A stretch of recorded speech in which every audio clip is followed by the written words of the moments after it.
अगर तुम गलत रास्ते पर चल पड़े तो ध्यान भी तुम्हें नहीं बचा सकता और प्रेम भी तुम्हें मुक्त नहीं कर सकता। ओशो कहते हैं, सबसे बड़ा पाप गलत धर्म नहीं, गलत रास्ता चुनना है। सवाल यह नहीं है कि प्रेम सही है या ध्यान, सवाल यह है बोल तुम कौन हो। क्योंकि पहला कदम अगर गलत उठा तो मंजिल कभी नहीं आती। अगर शरीर ही बंधन होता तो बुद्ध कभी मुक्त न होते। अगर मन ही जंजीर होता तो महावीर को ज्ञान कैसे मिलता। तो फिर बंधन है क्या और मुक्ति कहां छिपी है। तुम जिस शरीर को बंधन कहते हो वह कभी तुम्हें पकड़ ही नहीं रहा। असल में तुम ही उसे पकड़े हुए हो। आज इसी भ्रम को तोड़ेंगे। तुम्हें किसने सिखाया कि शरीर बंधन है। और अगर यह सच होता तो मोक्ष कभी संभव ही नहीं होता। क्या आपने कभी ईमानदारी से अपने आप से यह पूछा है, मैं जो कर रहा हूं वह सच में मेरा मार्ग है या किसी और का। भगवान, ध्यान, समाधि और प्रेम, ये शब्द हम सब ने सुने हैं। लेकिन ओशो कहते हैं, समस्या ये नहीं है कि ये क्या है, समस्या ये है कि तुम कौन हो। क्योंकि वही मार्ग तुम्हें मुक्त कर सकता है जो तुम्हारी प्रकृति से मेल खाता हो। ओशो बताते हैं, मनुष्य दो प्रकार के होते हैं, एक हृदय केंद्रित, दूसरा मस्तिष्क केंद्रित। जो मस्तिष्क से जीता है, विचारों से चलता है, उसके लिए प्रेम कोई सहज प्रवाह नहीं बन पाता। वह प्रेम करेगा भी तो वह प्रयास होगा, अभिनय होगा, और जो सहज न हो वह परमात्मा तक नहीं ले जा सकता। ऐसे व्यक्ति के लिए ध्यान ही मार्ग है, जहां विचार धीरे धीरे शांत होते हैं, अहंकार गलता है और अंततः समाधि प्रकट होती है। और जब वह व्यक्ति मिटता है तभी उसके जीवन में प्रेम अपने आप उतरता है। वहीं जो व्यक्ति हृदय से जीता है, जो भाव, संवेदना और अनुभूति से चलता है, उसके लिए ध्यान से शुरुआत करना हिंसा है। वह चाहे जितना प्रयास करे, उसका मन शांत नहीं होगा।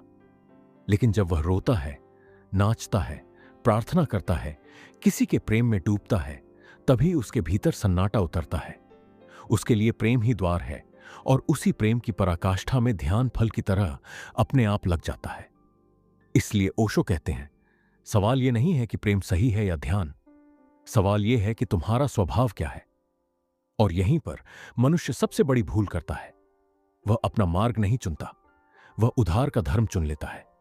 घर का धर्म, माता पिता का धर्म, समाज का धर्म, गुरु का धर्म, लेकिन अपना धर्म नहीं। ओशो इसे स्वधर्म कहते हैं। जीवन में सबसे निर्णायक क्षण आखिरी नहीं होता, पहला कदम होता है। अगर पहला कदम तुम्हारे अनुकूल है तो मंजिल अपने आप आती है, और अगर पहला कदम गलत है तो पूरी जिंदगी भटकन बन जाती है। ओशो जीवन को एक वीणा कहते हैं। हर इंसान के भीतर अपनी अलग वीणा है, अपने ही स्वर हैं, अपना ही संगीत है। दूसरों की वीणा उठाकर तुम शोर तो कर सकते हो, लेकिन संगीत नहीं रच सकते। सद्गुरु तुम्हें तैयार संगीत नहीं देता, वह तुम्हें कसौटी देता है, ताकि तुम स्वयं पहचान सको कि तुम्हारे लिए क्या सत्य है। और अंत में ओशो प्रेम की बात करते हैं। प्रेम को जीवन कहते हैं। जहां प्रेम नहीं होता वहां जीवन धीरे धीरे मृत्यु की प्रतीक्षा बन जाता है, और जहां प्रेम बहता है वहां बिना कुछ किए भी चमत्कार घटने लगते हैं। ध्यान और प्रेम दोनों मार्ग हैं, लक्ष्य समाधि है। हर व्यक्ति की प्रकृति अलग है। हृदय या बुद्धि आधारित गलत मार्ग चुनना सबसे बड़ा आध्यात्मिक खतरा है। जन्म, परंपरा या समाज से मिला धर्म अक्सर भटकाता है। स्वधर्म की खोज केवल स्वाध्याय से होती है। सद्गुरु मार्ग नहीं देता, पहचान देता है। प्रेम जीवन का मूल तत्व है। प्रेम का अभाव मृत्यु की अनुभूति है।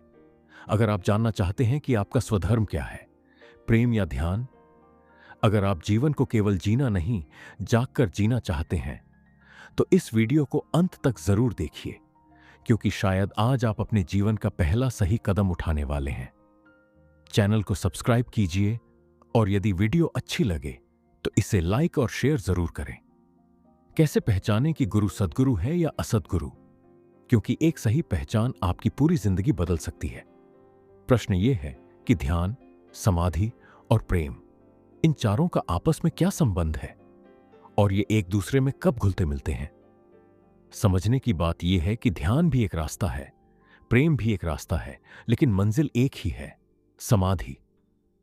मनुष्य स्वभाव से दो तरह के होते हैं। एक वे जो बुद्धि से जीते हैं, दूसरे वे जो हृदय से जीते हैं। जो व्यक्ति बुद्धि केंद्रित होता है, उसके लिए प्रेम कोई स्वाभाविक मार्ग नहीं बन पाता। वह चाहे जितना भी प्रयास कर ले, प्रेम उसके लिए एक कर्तव्य जैसा लगता है, एक अभ्यास जैसा लगता है। उसमें बहाव नहीं होता, सहजता नहीं होती, और जो चीज स्वाभाविक न हो वह परम सत्य तक नहीं पहुंचा सकती। यह कोई साधारण यात्रा नहीं है जिसे जोर लगाकर पूरा कर लिया जाए। यह यात्रा तभी पूरी होती है जब वह सांस लेने जैसी सहज बन जाए। इसलिए यदि कोई बुद्धि प्रधान व्यक्ति भूल से भी प्रेम के रास्ते पर चल पड़े तो वह उलझ जाएगा। उसके लिए ध्यान ही उपयुक्त मार्ग है। ध्यान का अर्थ है विचारों का धीरे धीरे शांत हो जाना, बुद्धि का निराकार और निर्विचार होना। जब ध्यान अपनी पूर्णता पर पहुंचता है तब समाधि घटती है। उस क्षण व्यक्ति का अहंकार मिट जाता है और तभी बिना किसी कोशिश के उसके जीवन में प्रेम उतरने लगता है। ऐसा साधक प्रेम से शुरुआत नहीं करता, प्रेम पर उसका समापन होता है। उसकी यात्रा ध्यान से शुरू होती है, समाधि तक पहुंचती है और प्रेम उसका स्वाभाविक फल बनता है। एक दिन वह अचानक महसूस करता है कि उसका पूरा जीवन प्रेम से भर गया है। लेकिन यह अनुभव अंत में आता है। अब दूसरा प्रकार है हृदय केंद्रित व्यक्ति। ऐसा व्यक्ति विचारों से नहीं, भावनाओं से जीता है। उसके जीवन में सोचने से ज्यादा महसूस करने का महत्व होता है। उसका संबंध सीधा हृदय से होता है। यदि ऐसा व्यक्ति ध्यान से शुरुआत करने की कोशिश करे तो उसका मार्ग भटक जाएगा। वह चाहे जितनी विधियां अपनाए, ध्यान उसके लिए केवल प्रयास बना रहेगा। उसका मन इतना अशांत नहीं होता कि उसे शांत किया जाए। उसे तो अपने हृदय की ऊर्जा को जगाना होता है। ऐसे व्यक्ति के लिए प्रार्थना, भक्ति, पूजा, प्रेम ये सब स्वाभाविक होते हैं। जब उसकी आंखों से आंसू बहते हैं तभी उसके भीतर शांति उतरती है। जब वह नृत्य में डूब जाता है तभी उसका मन शांत होता है। जब वह प्रेम में खो जाता है तभी उसके भीतर ध्यान स्वतः घटता है। उसका ध्यान सीधे बैठकर नहीं लगता, उसे किसी प्रेम पात्र की आवश्यकता होती है। प्रेम के बिना उसके हृदय में शांति संभव नहीं होती। इसलिए यदि प्रेम प्रधान व्यक्ति को ध्यान के मार्ग पर खींचा जाए तो उसके भीतर असहजता पैदा होती है। वह रास्ता उसका नहीं होता, उसे प्रेम से ही चलना होता है। जो प्रेम के मार्ग पर चलता है वह सहज ही समाधि तक पहुंच जाता है। यह उसकी भाव समाधि होती है और उस समाधि में प्रवेश करते ही उसे वह ध्यान उपलब्ध हो जाता है जिसे वह कभी साध नहीं पाया था। प्रेम से चलने वाले को ध्यान अंत में मिलता है, ध्यान से चलने वाले को प्रेम अंत में मिलता है, और दोनों ही मार्गों से चलने वालों को समाधि अवश्य मिलती है। इसलिए प्रश्न ये नहीं है कि प्रेम का मार्ग सही है या ध्यान का। दोनों ही मार्ग सही भी हैं और गलत भी। सही या गलत का निर्णय तुम्हारे स्वभाव पर निर्भर करता है। तुम्हें जो मार्ग भीतर से सही लगे वही तुम्हारा है। एक ही मार्ग सही लगेगा, दोनों नहीं। दूसरों को जो ठीक लग रहा हो उससे भ्रमित मत होना। दूसरों की जीवन दृष्टि उधार मत लेना। अपने आप को पहचानना ही सबसे बड़ा साधन है। इसी को स्वाध्याय कहा गया है, स्वयं का अध्ययन। चाहे भक्त बनना हो या साधक, स्वाध्याय सभी के लिए अनिवार्य है। जब तुम ये जान लेते हो कि तुम किस प्रकार के व्यक्ति हो, तब जीवन सहज हो जाता है। जीवन में सबसे महत्वपूर्ण बात पहला कदम है। यदि पहला कदम ठीक पड़ गया तो अंतिम कदम अपने आप आ जाता है, और यदि पहला कदम ही गलत हो गया तो मंजिल कभी नहीं आती। पहले कदम में ही पूरी यात्रा छिपी होती है। यदि वही तुम्हारे अनुकूल पड़ गया, भीतर की वीणा झंझना उठी, जीवन के झरने फूट पड़े, तो समझ लेना कि मंजिल अब दूर नहीं। सबसे अधिक सावधानी पहले कदम पर चाहिए, लेकिन वहीं लोग सबसे ज्यादा भूल करते हैं। अक्सर लोग जन्म से मिले धर्म को ही अपना मार्ग मान लेते हैं। घर की परंपरा, परिवार की आस्था, और बिना खुद को जाने उसी रास्ते पर चल पड़ते हैं। यदि वह मार्ग उनके स्वभाव के अनुकूल न हुआ तो जीवन भर भटकन बनी रहती है। पिता का धर्म पुत्र का धर्म नहीं होता। मां की आस्था संतान की नियति नहीं होती। हर व्यक्ति को अपना स्वधर्म स्वयं खोजना पड़ता है। स्वधर्म जन्म से नहीं मिलता, वह केवल स्वाध्याय से मिलता है। तुम कहां पैदा हुए, इससे यह तय नहीं होता कि तुम्हारे जीवन में जागरण कहां से होगा। इस धरती पर मनुष्य को अधार्मिक बना देने वाले सबसे गहरे कारणों में एक कारण यह भी है कि हम धर्म को जन्म से जोड़ लेते हैं। हम जिस घर में पैदा होते हैं उसी धर्म को बिना पूछे समझे स्वीकार कर लेते हैं। धीरे धीरे वह धर्म हमारी खोज नहीं रहता, बल्कि एक आदत बन जाता है, एक जमी हुई धारणा। मान लीजिए कोई व्यक्ति जैन परिवार में जन्म लेता है। उसके संस्कार उसे सिखाते हैं कि उसका मार्ग ध्यान का है, संयम का है। अब अगर उसका हृदय भक्ति की ओर खींचने लगे तो भीतर संघर्ष शुरू हो जाता है। अगर वह उस खिंचाव को माने तो अपराध बोध होता है, अगर न माने तो आत्मा अधूरी रह जाती है। कभी वह कृष्ण के मंदिर में नृत्य करता है तो भीतर से आवाज आती है, तुम महावीर को छोड़ रहे हो। और अगर न जाए तो जीवन में रस नहीं बचता, क्योंकि बचपन से जो धारणाएं भीतर बैठा दी गई हैं वे लगातार कहती रहती हैं यही सही है, इससे अलग सब गलत है। और दुख की बात यह है कि जहां तृप्ति मिलने लगती है वहीं अपराध का बोध होने लगता है, और जहां अपराध नहीं लगता वहां जीवन सूखा रह जाता है। इसलिए एक बात कभी मत भूलना, धर्म का निर्णय जन्म से मत होने देना। धर्म खोजा जाता है, धर्म दिया नहीं जाता। तुम्हें अपना धर्म स्वयं खोजना होगा, अपना स्वधर्म। स्वधर्म न जाति से मिलता है, न परिवार से, न राष्ट्र से। स्वधर्म हर व्यक्ति को स्वयं टटोलना पड़ता है, अंधेरे में रास्ता खोजने की तरह। जिस दिन तुम्हें अपना स्वधर्म मिल जाता है उसी दिन जीवन सरल हो जाता है, फिर बहुत प्रश्न नहीं बचते। अब दो मार्ग हैं, ध्यान और भक्ति, या कहो चेतना और प्रेम। आधी मनुष्यता ध्यान के रास्ते से जाएगी, आधी प्रेम के रास्ते से। सामान्यतः पुरुष ध्यान की ओर झुकते हैं, स्त्रियां भाव और प्रेम की ओर। यह कोई कठोर नियम नहीं है, केवल एक सामान्य प्रवृत्ति है। कई पुरुष भावुक होते हैं, कई स्त्रियां ध्यानशील होती हैं, लेकिन मोटे तौर पर पुरुष कर्म और सक्रियता में भरोसा करता है, स्त्री प्रतीक्षा और समर्पण में। प्रेम कुछ करने का नहीं, होने का अनुभव है। यहीं से कठिनाई शुरू होती है।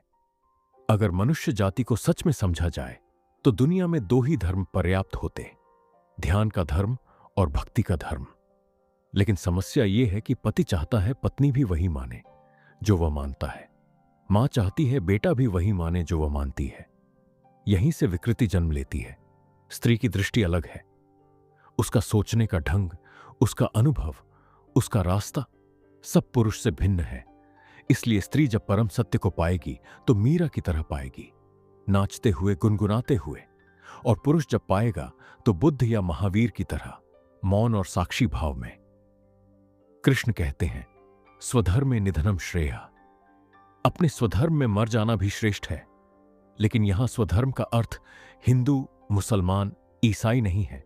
यह तो भीतर का धर्म है जो तुम्हारे स्वभाव से मेल खाता हो।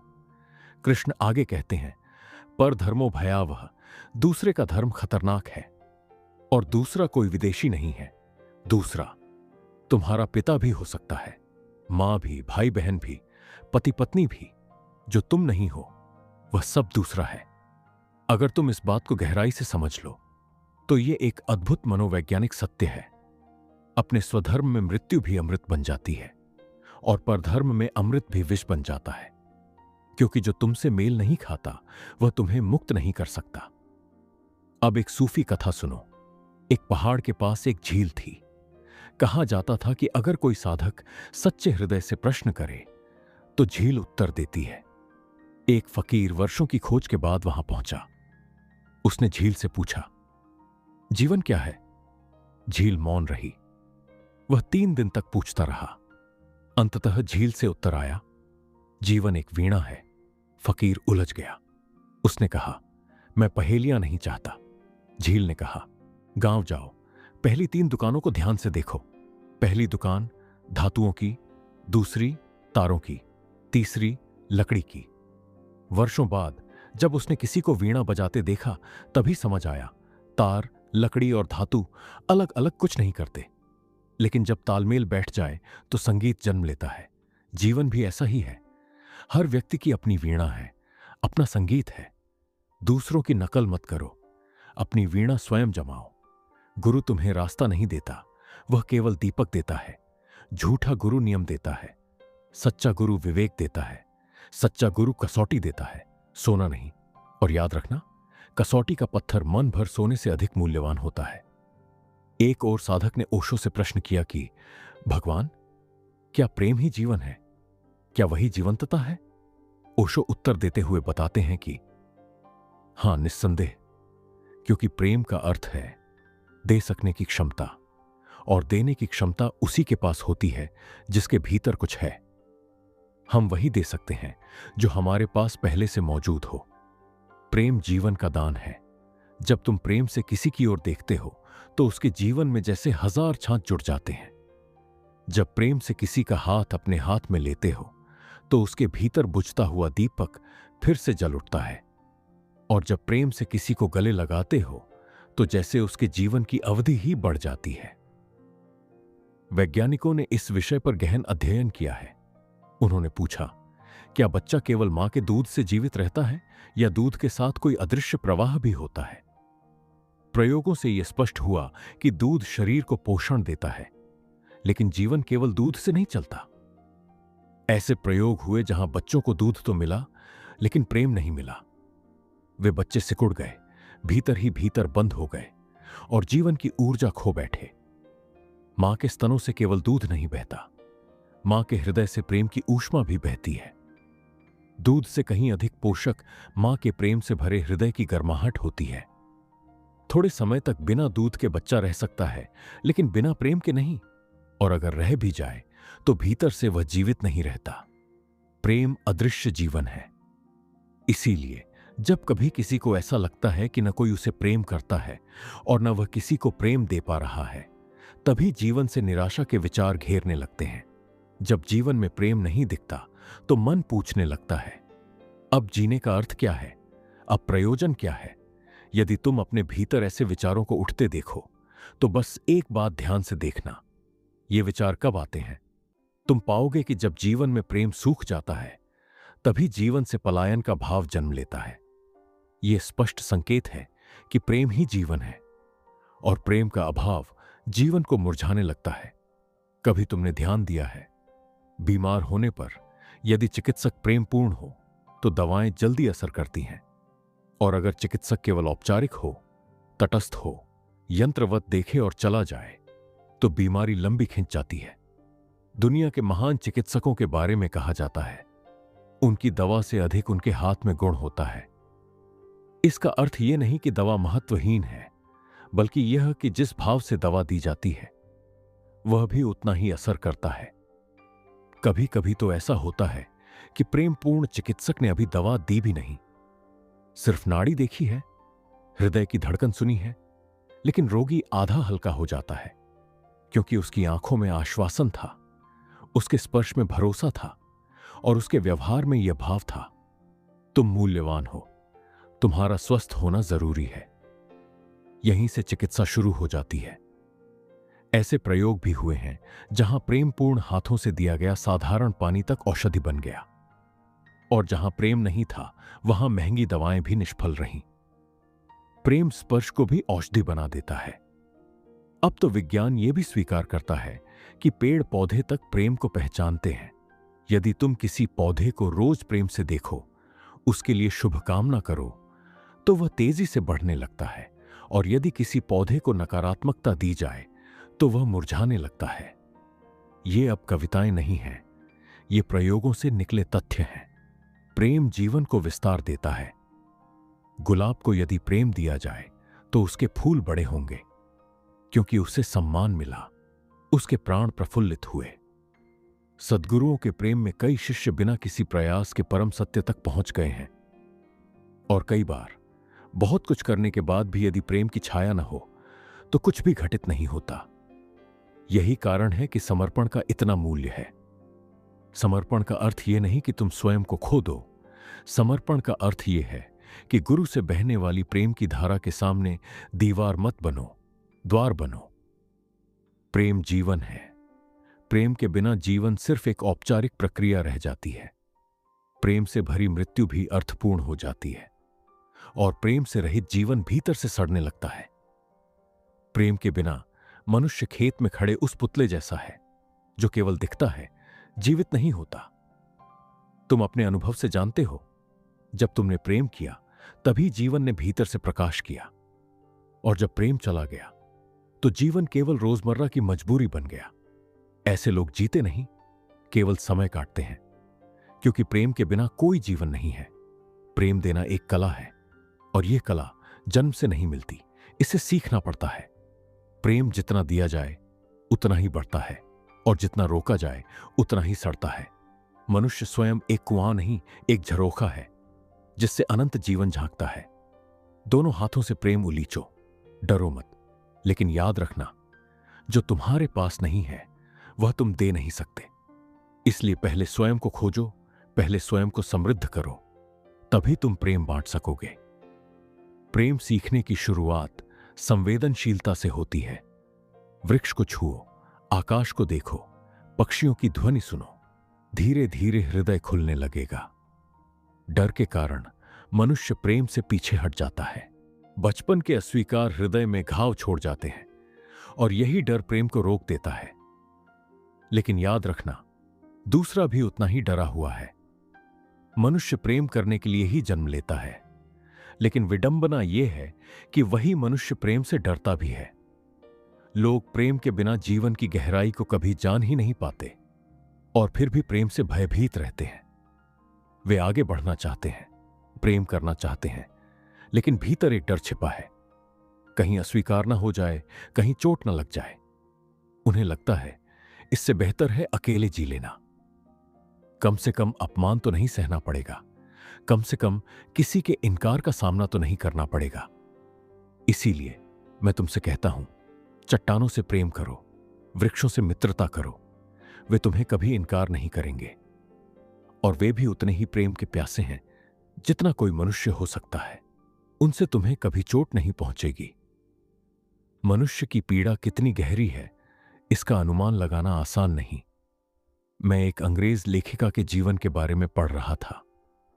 उसने लिखा है कि वह बहुत अकेली है और प्रेम से बहुत डरी हुई है, क्योंकि हर बार उसे असफलता ही मिली। कभी कभी आधी रात को अपने बड़े और समृद्ध घर में भी उसे ऐसा लगता है मानो एकांत उसे काट रहा हो। इतना भय घेर लेता है कि कोई उपाय न सूझे तो वह टेलीफोन दफ्तर को फोन कर देती है, सिर्फ समय पूछने के लिए। जबकि उसके घर में कई घड़ियां हैं, उधर कोई जीवित व्यक्ति जवाब नहीं देता, सिर्फ रिकॉर्ड की हुई मधुर आवाज आती है। इस समय रात के 11 बजे हैं। वह लिखती है, मुझे पता है कि यह आवाज जीवित नहीं है, यह सिर्फ टेप है। फिर भी किसी की आवाज सुनकर मुझे थोड़ी राहत मिल जाती है कि मैं पूरी तरह अकेली नहीं हूं। उसने लिखा कि उसने एक कुत्ता पाला है, एक तोता पाला है, और तोते को उसने यह सिखा दिया है कि जब भी वह उसके पास जाए, तोता हमेशा कहे आई लव यू। तोते से यह कभी नहीं चूकता, क्योंकि उसके लिए यह बस रटंत है। उस पर भरोसा किया जा सकता है, मनुष्यों पर नहीं। मनुष्य कभी कहेंगे, कभी नहीं कहेंगे। इसीलिए पश्चिम में लोग कुत्ते, बिल्लियां, तोते पालने लगे हैं, क्योंकि मनुष्य से डर बढ़ गया है। यहां भी स्थिति कुछ अलग नहीं है। यहां भी एक मनुष्य दूसरे मनुष्य से भयभीत है। लोग बहुत सोच समझकर हाथ बढ़ाते हैं। इस तरह हाथ बढ़ाते हैं कि जरूरत पड़े तो तुरंत वापस खींच सके। कहीं ऐसा ना हो कि हाथ बढ़ाया और सामने वाला मुंह फेर ले। तुमने ध्यान दिया है, रास्ते में किसी को नमस्कार करते हो, अगर उसने देख ही नहीं लिया तो तुरंत सिर खुजलाने लगते हो, जैसे कह रहे हो हमने तो नमस्कार किया ही नहीं था। बस इनकार से बचने की कोशिश, अपमान से बचने की कोशिश। इसीलिए मैं कहता हूं, प्रेम का पहला अभ्यास मनुष्यों से मत शुरू करो। पहले पहाड़ों के पास जाओ, नदियों के किनारे बैठो, वृक्षों के सान्निध्य में रहो। धीरे धीरे प्रेम देना सीखो, और जब तुम यह समझ जाओ कि प्रेम कोई सौदा नहीं है, कि प्रेम लौटेगा या नहीं, यह सोचने की बात ही नहीं है, क्योंकि प्रेम केवल दान है। जब तुम वृक्षों को देते देते आनंदित हो जाओगे, तो वैसी ही हरियाली तुम्हारे भीतर उतर आएगी। जब तुम नदी, चांद, तारों को प्रेम दोगे, तो वैसी ही शुद्धता तुम्हारे मन में फैल जाएगी। तब तुम्हें फर्क ही नहीं पड़ेगा कि कोई लौटाता है या नहीं। अगर कोई न लौट आए तो तुम्हारे भीतर क्रोध नहीं उठेगा, बल्कि करुणा जागेगी कि बेचारा इतना सिकुड़ गया है कि प्रेम लौटा भी नहीं सका। और जब तुम यह रहस्य जान लोगे कि प्रेम का आनंद देने में है, तो तुम चकित रह जाओगे। प्रेम 1000 गुना होकर लौटने लगता है, क्योंकि हर कोई भीतर से तैयार खड़ा है, बस डर के कारण पहला कदम नहीं उठा पा रहा। तुम जैसा ही डरा हुआ है। लेकिन याद रखना, लौटना उद्देश्य नहीं है, देना ही पर्याप्त है। गीत गाने में जो आनंद है वह ताली मिलने या न मिलने से नहीं बदलता। कोयल गाती है, उसे किसी की ताली की जरूरत नहीं होती। सच्चा प्रेम भी ऐसा ही होता है, निष्काम, सहज, निर्भर। जो ताली बजाता है वह खुद एक दिन गाने के करीब पहुंच जाता है, और जो ताली भी न बजा सके वह अभी सुनना भी नहीं सीख पाया है। प्रेम सीखना होगा, क्योंकि जिस तरह मनुष्य को पाला गया है वह प्रेम की शिक्षा नहीं है, वह भय और घृणा की शिक्षा है। लेकिन अब अतीत पर रोने से कुछ नहीं होगा। जो हो गया वह हो गया। अगर तुम जाग जाओ तो पुराने संस्कार मिट सकते हैं। वे तुम्हारे सहयोग से जीवित हैं। तुम सहयोग हटा लो, वे अपने आप गिर जाएंगे।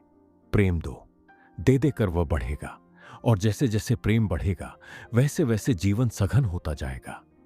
एक छोटी सी देह में विराट जीवन नाच उठेगा, जैसे बूंद में सागर समा गया हो, जैसे एक किरण में पूरा सूरज उतर आया हो। और जब तक जीवन ऐसा न हो जाए तब तक परमात्मा को धन्यवाद कैसे दोगे? जहां प्रेम नहीं है वहां प्रार्थना भी नहीं हो सकती, वहां केवल शिकायत होती है। जिस दिन तुम्हारी प्रार्थना धन्यवाद बन जाएगी, उसी दिन वह प्रार्थना होगी। लेकिन उसके पहले प्रेम सीखना होगा।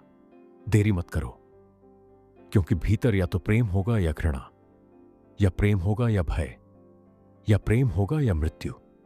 चुनाव तुम्हें करना ही पड़ेगा। तुम मृत्यु से इतने डरे हुए हो क्योंकि तुमने प्रेम को जाना नहीं। प्रेमी मृत्यु से नहीं डरता। प्रेम शाश्वत है। प्रेम का अंधकार से कोई मिलन नहीं, जैसे सूरज का रात से कोई मिलन नहीं। यदि आप चाहें तो मैं इसके लिए ओशो से एक और प्रश्न पूछा जाता है कि जब हम भगवान के प्रति या गुरु के प्रति समर्पण करते हैं, तो क्या वह समर्पण किसी न किसी धारणा पर आधारित नहीं होता? क्या समर्पण और धारणा एक ही बात है, या समर्पण उनसे बिल्कुल भिन्न है? इसके उत्तर में ओशो बताते हैं कि सत्य यह है कि जहां धारणा होती है वहां समर्पण घटता ही नहीं। धारणा तुम्हारी होती है। और जब तुम अपनी धारणा के आधार पर झुकते हो तो वास्तव में तुम किसी और के सामने नहीं, अपने ही सामने झुक रहे होते हो। यह ऐसा ही है जैसे कोई व्यक्ति आईने के सामने खड़ा होकर स्वयं की आरती उतार ले। तुम झुके जरूर, लेकिन झुके अपने ही अहंकार के आगे। यदि समर्पण किसी धारणा के कारण हुआ तो वह समर्पण नहीं है, वह तुम्हारी कल्पना की पूजा है। मान लो तुमने मन में एक तस्वीर बना ली कि जब कोई व्यक्ति नग्न खड़ा होगा, संयमी होगा, पानी छान कर पीता होगा, रात्रि भोजन नहीं करता होगा, तभी हम उसके चरणों में झुकेंगे। या फिर तुमने दूसरी तस्वीर बना ली कि मोर मुकुट लगाए, बांसुरी बजाए, गायों के बीच खड़ा हो, तभी वह पूज्य होगा। या फिर तुमने तय कर लिया कि वह बोधि वृक्ष के नीचे ध्यानस्थ बैठेगा, आंखें बंद होंगी, पूर्ण शांत होगा, तभी हम समर्पण करेंगे। अब तुम क्या कर रहे हो? तुम समर्पण नहीं कर रहे, तुम जांच कर रहे हो। तुम अपनी धारणा की कसौटी लेकर चल पड़े हो, और जिस दिन कोई व्यक्ति तुम्हारी बनाई हुई छवि से थोड़ा भी मेल खा गया, तुम झुक गए। लेकिन यह झुकना उस व्यक्ति के लिए नहीं है, यह झुकना तुम्हारी अपनी धारणा के लिए है। वह व्यक्ति तो केवल एक बहाना बन गया, तुमने असल में अपने ही चरणों को छू लिया। ऐसा समर्पण कभी पूर्ण नहीं हो सकता, क्योंकि भीतर एक डर लगातार बना रहेगा। आज यह व्यक्ति ऐसा है, कल बदल न जाए। आखिर वह जीवित है। जीवित का अर्थ ही है परिवर्तन। आज वह बांसुरी बजा रहा है, कल छोड़ सकता है। आज नग्न है, कल कंबल ओढ़ सकता है। आज संयमी है, कल सहज हो सकता है। मूर्ति ऐसा नहीं करती, इसलिए मूर्ति सुरक्षित लगती है। मूर्ति बदलती नहीं, प्रश्न नहीं उठाती, चुनौती नहीं देती। जीवित गुरु खतरनाक लगता है, क्योंकि वह तुम्हारी सारी धारणाएं तोड़ देगा। और जैसे ही तुम्हारी कोई धारणा टूटी, तुम अपना समर्पण समेटकर भाग खड़े होते हो। तुम कहते हो, यहां बात नहीं बन रही, कहीं और देखेंगे। लेकिन सच ये है, जहां तुम्हारी सारी धारणाएं गिरने लगती हैं, वहीं समर्पण का जन्म होता है। समर्पण का अर्थ यह नहीं है कि तुम कुछ घोषित करो, ढोल नगाड़े बजाओ या दुनिया को बताओ कि मैं समर्पित हो गया। समर्पण तो एक मौन है, एक शून्य है। जिस क्षण तुम किसी के सामने बिना किसी विचार, बिना किसी छवि, बिना किसी अपेक्षा के बैठ जाते हो, उसी क्षण समर्पण घट जाता है। समर्पण कोई कर्म नहीं है जो तुम करते हो। जब तक करने वाला मौजूद है, समर्पण संभव नहीं। समर्पण तो वह स्थिति है जहां तुम्हें पहली बार यह दिखाई देता है कि मैं हूं ही नहीं। जिसके पास बैठकर तुम्हें अपने न होने का बोध हो जाए वही गुरु है, और जिसके पास बैठकर तुम्हारा मैं और मजबूत हो जाए, वहां से तुरंत हट जाना। वह तुम्हारी बीमारी को और गहरा करेगा। लेकिन कठिनाई यही है, जहां तुम्हें लगता है कि यहां तो सब छिन जाएगा, ज्ञान, पहचान, आचरण, शास्त्र, वहीं से तुम भागते हो। और जिस जगह से तुम भागते हो वही जगह तुम्हारे रुकने योग्य थी, क्योंकि वहीं तुम्हारा कूड़ा जलता, वहीं तुम्हारा सोना निखरता, वहीं व्यर्थ गिरता और सार्थक जन्म लेता। समर्पण का अर्थ है शून्य भाव। जहां भी तुम शून्य होकर बैठ गए वहीं समर्पण है, और जहां समर्पण है वहीं परमात्मा प्रकट हो जाता है। शून्य आंख से यदि तुम वृक्ष को देख लो तो वृक्ष मिट जाता है, उसके पत्तों में परमात्मा लहलहाने लगता है। शून्य आंख से झील को देखो तो लहरें खो जाती हैं, परमात्मा चंचल होकर नाचने लगता है। शून्य होकर यदि किसी मनुष्य के पास बैठ जाओ तो व्यक्ति मिट जाता है और भगवत्ता के दर्शन आरंभ हो जाते हैं। भगवान कोई अलग सत्ता नहीं है। भगवान वह संसार है जिसे शून्य दृष्टि से देखा गया हो। भरी आंख से देखने पर वही संसार लगता है, खाली आंख से देखने पर वही भगवान बन जाता है। असल बात आंख को खाली करने की है, और आंख तभी खाली होती है जब सारी धारणाएं गिरा दी जाती हैं। धारणा से अधिकतम संकल्प जन्म ले सकता है, लेकिन धारणा से समर्पण कभी पैदा नहीं होता। समर्पण का अर्थ है मिट जाना, खो जाना, अपने आप को विसर्जित कर देना। अब सोचो, अगर तुम अपनी धारणाओं को कसकर पकड़े रहोगे तो मिटोगे कैसे? अगर तुम मेरे पास आकर भी हिंदू बने रहे, मुसलमान बने रहे, जैन बने रहे, तो तुम मुझे चूक जाओगे। लेकिन अगर तुम मेरे पास आकर कुछ भी न रहो, अगर तुम्हें खुद ही पता न रहे कि मैं कौन हूं, अगर तुम्हारे सारे तादात्म्य टूट जाएं, तुम्हारे सारे विशेषण गिर जाएं, तुम्हारा नाम, रूप, पहचान सब धुंधला पड़ जाए, अगर तुम बिल्कुल कोरे हो जाओ, जैसे एक स्लेट जिस पर लिखा सब कुछ मिट गया हो, तभी तुम लाभान्वित हो पाओगे। तुम्हारा जीवन में एक ही वास्तविक लाभ है कि तुम न रहो, और तुम्हारी एक ही वास्तविक हानि है कि तुम हो। तुम्हारा सबसे बड़ा शत्रु कोई और नहीं, तुम्हारा अपना होना है। और तुम्हारे जीवन में सबसे बड़ी कल्याणकारी घटना वही होगी जिस दिन तुम मिट जाओगे। समर्पण का अर्थ यही है, मिट जाना। बाकी सब तो केवल बहाने हैं। गुरु के बहाने मिट जाओ, गुरु केवल एक माध्यम है। मूर्ति के बहाने मिट जाओ, मूर्ति भी एक सहारा है। अगर तुम बिना किसी बहाने के मिट सकते हो तो बिना किसी के चरणों में गिरे भी गिर जाओ, बिना किसी सहारे के भी गिर जाओ, परिणाम वही होगा। मिटना ही समर्पण है। चौथा प्रश्न यह है, भक्त कितना ही भाव में गहरा उतर जाए, लेकिन क्या अंत तक भी उसका संबंध द्वैत का ही नहीं रहता? और यदि द्वैत बना रहे तो क्या मुक्ति संभव है? सच ये है कि अंत तक संबंध द्वैत का रहता है, लेकिन अंत में द्वैत बचता ही नहीं। आखिरी क्षणों तक दो बने रहते हैं, भक्त और भगवान। वे एक दूसरे के बहुत निकट आ जाते हैं, स्पर्श होने लगता है, संवेदना गहरी हो जाती है, लेकिन फिर भी स्पर्श है तो दो हैं। पर अंत में, जो अंत से भी आगे की अवस्था है, वहां दोनों खो जाते हैं। न भक्त बचता है, न भगवान बचता है। वहां केवल भक्ति रह जाती है, भाव रह जाता है। उस भाव में दोनों विलीन हो जाते हैं। यही मुक्ति है। इसलिए मुक्ति को हमने कहा है कैवल्य, अर्थात केवल एक। जब तक दो हैं तब तक बंधन है, क्योंकि दूसरा तुम्हें सीमित करेगा, दूसरा तुम्हारी परिभाषा बनाएगा, दूसरे की मौजूदगी तुम्हारी सीमा बन जाएगी। जब दोनों मिट जाते हैं और केवल होना बचता है, उसी क्षण मोक्ष घटता है। इसलिए अंत तक चाहे मार्ग अलग दिखें, लेकिन अंत में कोई भेद नहीं रह जाता। ध्यान से चलो या प्रेम से, कोई फर्क नहीं पड़ता। भेद केवल यात्रा के प्रारंभ में है। जैसे कोई पहाड़ की चोटी पर चढ़ रहा हो, कोई पूरब से, कोई पश्चिम से। शुरुआत में वे एक दूसरे को देख भी नहीं पाते, इतनी दूरी होती है। लेकिन जैसे जैसे शिखर पास आता है, वे एक दूसरे को देखने लगते हैं। और एक क्षण ऐसा आता है जब वे दोनों उसी एक शिखर पर खड़े होते हैं। पूरब पश्चिम सब खो जाता है, केवल शिखर बचता है। तुम कहां से चले ये महत्वपूर्ण नहीं, तुम कैसे चले ये भी निर्णायक नहीं, तुम पैदल चले या किसी वाहन पर यह भी अर्थहीन है। अंतिम मंजिल एक ही है, मनुष्य की नियति एक ही है, उस एक को पा लेना। लेकिन शुरुआत में तुम्हें अपने स्वभाव को देखकर चलना होगा, अपनी रुचि, अपने रुझान, अपने ढंग को समझकर चलना होगा। जिस मार्ग पर तुम्हें शांति मिलने लगे, जहां हर कदम पर हल्कापन महसूस हो, उसी मार्ग पर चलना। लेकिन समस्या यह है कि तुम्हें उल्टा सिखाया गया है। तुम्हें सिखाया गया है कि मार्ग कष्टपूर्ण होता है, कि अभी दुख सहो, आनंद अंत में मिलेगा।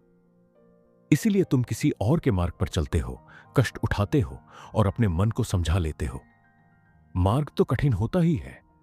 तुम्हें यह भी सिखाया गया है कि यह जन्मों जन्मों की प्रक्रिया है, पाप फल भोगने पड़ेंगे, इसलिए दुख सहना ही पड़ेगा। लेकिन मैं तुमसे बिल्कुल दूसरी बात कहता हूं। अगर मार्ग तुम्हारे स्वभाव से मेल खा जाए तो पहले ही कदम से शांति की अनुभूति होने लगेगी। पूरी शांति नहीं, लेकिन शांति के संकेत। जैसे नदी के पास आते ही हवा ठंडी हो जाती है। अभी नदी दिखी भी नहीं होती, लेकिन शीतलता आ जाती है। जैसे बगीचे के पास आने पर फूल दिखाई नहीं देते, लेकिन उनकी सुगंध हवा में घुलने लगती है। उसी तरह अगर तुम सही मार्ग पर हो तो शांति की खुशबू पहले ही कदम से आने लगेगी। मंजिल तक पहुंचने से पहले भी मंजिल की हल्की सी खुशबू आनी शुरू हो जाती है। और मैं तुमसे कहता हूं, यह खुशबू अंतिम चरण में नहीं, पहले ही कदम से आने लगती है। ऐसा ना हो, यह संभव ही नहीं है। जिस क्षण तुम सही मार्ग पर खड़े हो गए, उसी क्षण तुम मंजिल से जुड़ गए। भले ही मंजिल 1000 मील दूर हो, इससे कोई फर्क नहीं पड़ता। दूरी भले ही बाकी हो, लेकिन संबंध जुड़ गया। और जब संबंध जुड़ जाता है तो थोड़ी सी निकटता अपने आप आ जाती है। अगर मार्ग और तुम्हारे भीतर का स्वभाव एक दूसरे से मेल खा गए तो पहले ही दिन से शांति की अनुभूति शुरू हो जाती है। एक अनजाना सा आनंद तुम्हें धीरे धीरे घेरने लगता है। कभी कभी तुम खुद चौंक जाओगे और सोचोगे, मैं इतना प्रसन्न क्यों हूं? कोई ठोस कारण दिखाई नहीं पड़ेगा। मंजिल अभी दूर है, मोक्ष अभी दूर है, फिर भी भीतर कुछ बदलने लगता है। तुम पाओगे कि थोड़ी थोड़ी मुक्ति घटने लगी है। कुछ कुछ बंधन अपने आप ढीले पड़ने लगे हैं। कल तक जो जंजीरें तुम्हारे पैरों को जकड़े थीं, आज वे उतनी कसकर नहीं बंधी हैं। तुम्हारी गर्दन पर जो फंदा कसकर खींचा हुआ था, वह अब कुछ ढीला पड़ गया है। अब गला उतना घुटता नहीं, अब सांस थोड़ी खुली है। तुम गा सकते हो, तुम हल्का दौड़ सकते हो। यह सब तुम्हें शुरुआत से ही महसूस होने लगता है। अगर ऐसा महसूस न हो तो मैं तुमसे यह नहीं कहता कि तुम पिछले जन्मों की चिंता करो या कर्मों का हिसाब लगाओ। मैं तुमसे केवल इतना कहता हूं, संभव है तुम गलत रास्ते पर खड़े हो। वह मार्ग तुम्हारे अनुकूल नहीं है, वह तुम्हें रास नहीं आ रहा। क्योंकि अगर दवा सही बैठ जाए तो पहली खुराक से ही आराम शुरू हो जाता है। अगर राहत नहीं मिल रही तो दोष बीमारी का नहीं, दवा का होता है। आखिरी प्रश्न है, भगवान, अक्सर कहा जाता है कि शरीर बंधन है। तो क्या इसका अर्थ यह है कि शरीर में रहते हुए पूर्ण अद्वैत या मोक्ष की उपलब्धि संभव ही नहीं है? लेकिन यह बात तुम्हें किसने कही कि शरीर बंधन है?